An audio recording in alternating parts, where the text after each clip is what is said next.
8 taon ng barangay health worker ng San Juan sa siyudad San Fernando, Pampanga si Madeline Oxenio. Sila na ang naging katuwang ng mga nurse, midwife at doktor sa pag-aasikaso ng kalusugan ng kanilang nasasakupan. Kaya naman noong magsimula ang pandemya, kabilang din sila sa mga nasa frontline upang maiwasan ang pagkalat ng nakamamatay na novel coronavirus. May pangambaman para sa kanyang kaligtasan, patuloy na ginampanan ni Madeline ang kanyang tungkulin. Lalong-lalo na po ngayon itong pandemic na to. Halimbawa po yung mga trabaho namin, minsan napupuntahan namin yung mga bahay-bahay. May inuutos po yung nurse namin yun. Sinusundan po natin kung ano po yung pinagagawa. Halimbawa, nagpapati ng mga gamot, gano'n. Yung mga referral para sa mga nagpositive na para maswab po sila, gano'n po. Sa ngayon, mas doble ingat umano si Madeline at ang iba niyang kasamahan dahil sa lumulobong COVID cases sa Pampanga. Batay sa COVID bulletin na inilabas ng Department of Health nitong June 8, 3.24% ang case fatality rate ng Pampanga. Sa makatuwid 3 sa kada 100 residenteng tinatamaan ng sakit, ang namamatay.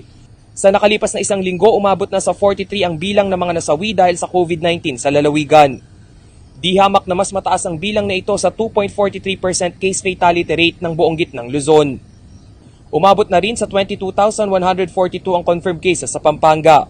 1,220 rito ay aktibong kaso. 20,205 ang gumaling na habang 717 ang namatay. Kaya naman hindi pinalampas ni Madeline ang pagkakataon na makatanggap ng bakuna. Kung magaan po yung pagramdam ngayon na alam po natin pag nabakunahan ka na, yung percentage mo sa katawan na mayroon ang nakapasok na kontra virus. Pero the same pa rin po na ingat pa rin po. Hinimok niya rin ang mga kasamahan na sulitin ang oportunidad na makatanggap ng COVID-19 vaccine lalo na't ang mga katulad nilang health worker ang siyang prioridad ng gobyerno. Sa mga kagaya pong BSW, lalong-lalo na po tayo, nakalabas na bilang frontliner po tayo.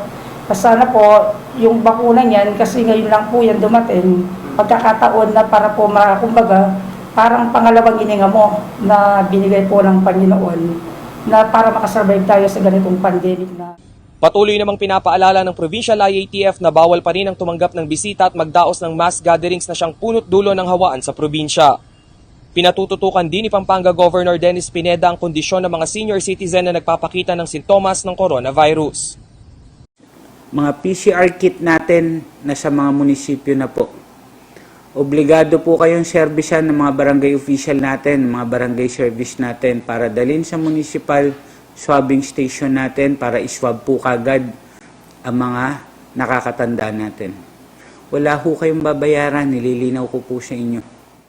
Inaasahang makatutulong sa mabilis na vaccination ang paparating na 600,000 doses ng bakunang binili ng provincial government. Nakatakdang dumating ngayong buwan ang unang 300,000 doses at sa Hulyo naman ang iba pa. Rainiel Pawid, CLTV News.